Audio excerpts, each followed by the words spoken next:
is champion. Yeah, undisputed champion. Nigga, I was saying I need to get money. I need to get out of my situation. That's another thing why I say, like, once I get to, while I'm at this level, like, it's no point, like, it's no more point to prove. Swindle around and fight Jake Paul for this money. If you think I'm going to sit back by the wayside and sit there and be like, well, even though I'm contracted to fight this guy for this amount of money on this certain day, I'm just going to sit here and be cool with, oh, he might not ever fight me, and he's going to go fight and get paid and get this money, and I'm not supposed to get anything. Gervonta Tank Davis has finally explained why he chose Jake Paul over a rematch with Lamont Roach, and his answer has stirred up a storm. In a recent interview, Tank admitted bluntly, even if I fought Roach again, people would still criticize me. So now I'm doing what's best for me, getting the money.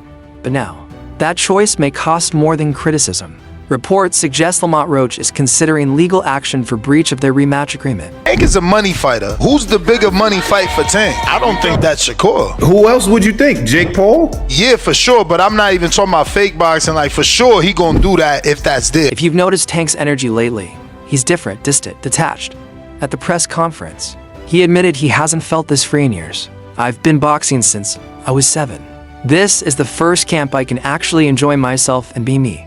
He revealed that after the Roach draw, he mentally checked out. He's fighting now not for passion, but for peace of mind. I don't want to put a lot out there, but it's just, doing what's best for me and what's right for me. And I've been doing this for a little minute now. I've been doing it for... That explanation didn't land well. Fans called it evasive. Roach called it embarrassing. On social media, he posted a meme of Lisa Simpson crying with the caption, "Every time he gotta explain why he's fighting Jake." It was petty, sharp, and perfectly timed, a jab that landed clean. Amongst boxing, pound for pound talent, and me, on the other hand, coming up from 130 to 135 to fight this monster.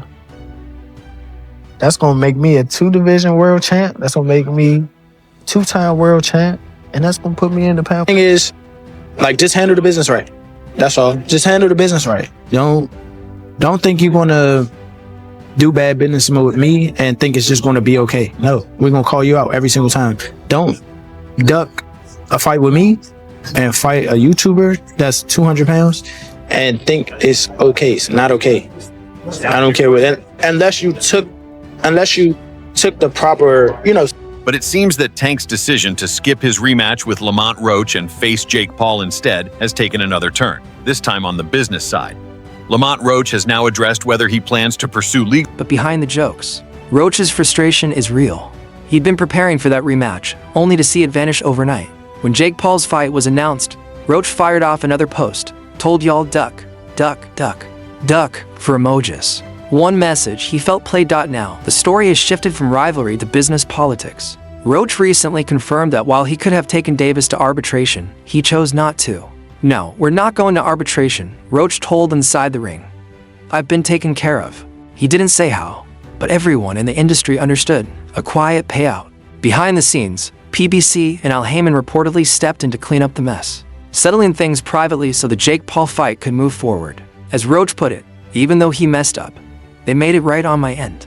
It's how boxing works. When a star pivots to a money fight, the machine makes sure the paperwork and the problems disappear for Tank. Go to arbitration, then what? Then you gotta pay lawyer fees, or you put your promotional company in a hole where they have to back you because technically it's on them. They're the ones who putting on the fight. That's who I have the contract. That's who draws up the agreement, the contracts, or whatever the case may be. So, like, you know what I'm saying? Like, it's crazy for you to do business-wise.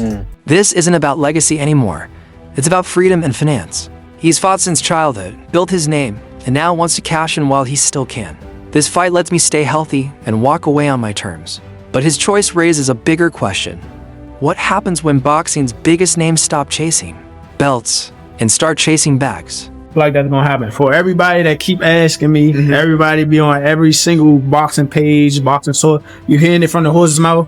It might not happen, or most likely not gonna happen. For sure. Same, but I think he dodging that. Dodging God's plan. You know what to do, Rich.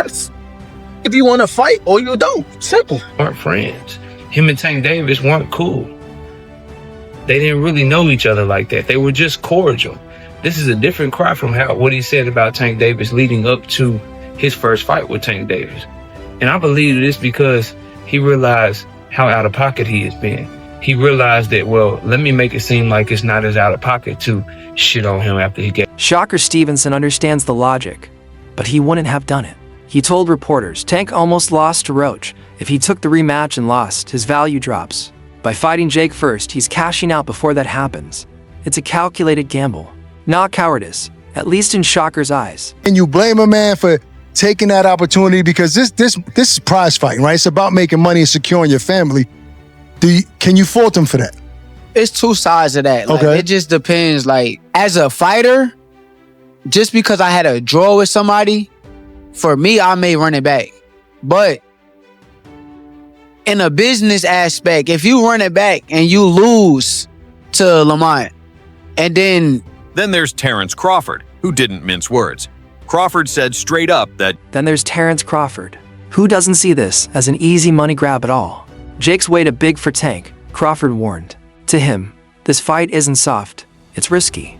Jake's natural size, reach, and strength can make this more dangerous than anyone expects. As Crawford said, this ain't about skill anymore. Instant reaction to that. I don't know what's going to happen with a 135-pounder going up against a 200-pounder. I think it's not a real fight. Jake just too big. Tank ain't gonna be able to get in from that jab. Jake land one good punch on Tank. It's about physics, but Rolly Romero came to Tank's defense. People gotta stop acting like fighters shouldn't get paid, he said. He's got a family to feed. Nobody else takes those punches. It's a simple truth that hits hard. Fighters only have so many wars in them, and no one wants to go broke after giving their prime to the ring. Bro, you can't be mad at somebody for doing what they feel is best for them. Will it impact Tank's legacy if Jake Paul were like to beat him or even like knock him out? Dude, Tank's a 3-division world champion, 4-time 3-division world champion. At the end of it, bro, you can't take it. You know, the gloves. You understand what I'm saying? Because we don't fight in 12-ounce gloves. We don't use 12-ounce gloves. That's training gloves, you know what I'm saying? I'm like, that's 2 pounds away from Jake. He fights in 10s. Tank's trainer Calvin Ford echoed that sentiment. This is a business decision, Ford said. He explained that every detail, the gloves, the weight, the rules, was carefully negotiated to protect Tank's safety and leverage.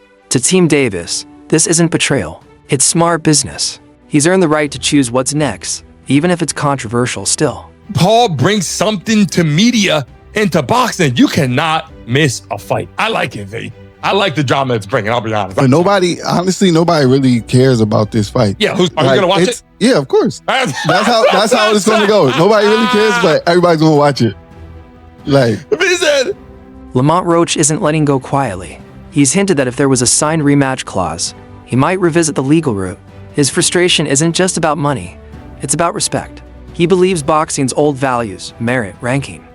It's kind of weird because Jake Paul is extremely bigger than Tank. And I mean, but with it being a exhibition, it makes sense. It's fine. He got Geo's World, facts. That's why Tank wants to fight Jake Paul. I'm telling you, he want to fight Jake Paul because he know if he climb in the ring with Shakur Stevenson, he's going to get zapated. Davis, I know on Instagram you called it a circus. Yeah, this boxing is slowly turning into the WWE. That's what I think. Does Tank Davis have a chance? Yes, but yeah, I don't even want to talk about it. Don't ask me a question like that again. Fairness are getting lost to clicks and cash. Promoter Eddie Hearn broke it down in numbers. 5 to 7 million for Roach, 30 million for Jake Paul. You can't blame Gervonta. It's cold math. But he's right. Boxing has evolved into boxing entertainment, where prize fighting means prize first, fight second. Tank's move isn't unique. It's a reflection of where the sport is heading. And yet, for all the millions involved, there's an odd uncertainty hanging over this fight. It's an exhibition, flexible rules, oversized gloves, no official record. Jake knocks out Tank, we're crushed. If it goes all 10 and it was a sparring session, we hate it. And that's the Black Two Sugars. So the question is, can Tank knock out Jake? And this is what we're going to look at right now. First, the biggest question that I had was, Genius, but when it comes to people that picking his fights, I can't get my head around it. If Tank hits him clean, he's going to sleep. He'll have a lot of smoke blowing up his backside by his coaching team and people like that, but when he gets hit for real, 10 ounce, well, I'm told it's 16 ounce gloves now, it's like an exhibition. Right. I'm told it's big gloves and head. Weight difference, almost 100-pound weight difference. It's insane. Let's say he comes in at 200 pounds. It's still a 65-pound weight advantage. That is called one thing. That's called being a bully. It's like, dude, what are you doing? What don't you understand about this? If you want respect from your peers. But the stakes, very real. Tank's no longer chasing validation. He's chasing closure, one last payday, and maybe one last roar under the lights. Even commentators like ESPN's Andreas Hale have said that. On paper, this fight looks bizarre, but strategically, it makes sense. Netflix is backing it. Global audiences are watching, and if it succeeds, it could reshape how exhibition boxing is sold and remembered. Love it or hate it. This is boxing's new era, one where legacy meets lifestyle, and every fight tells a story far beyond the ring. So, what do you think? Is Tank Davis selling out or cashing in smart? Drop your take below and subscribe for more updates as we count down to November 14th.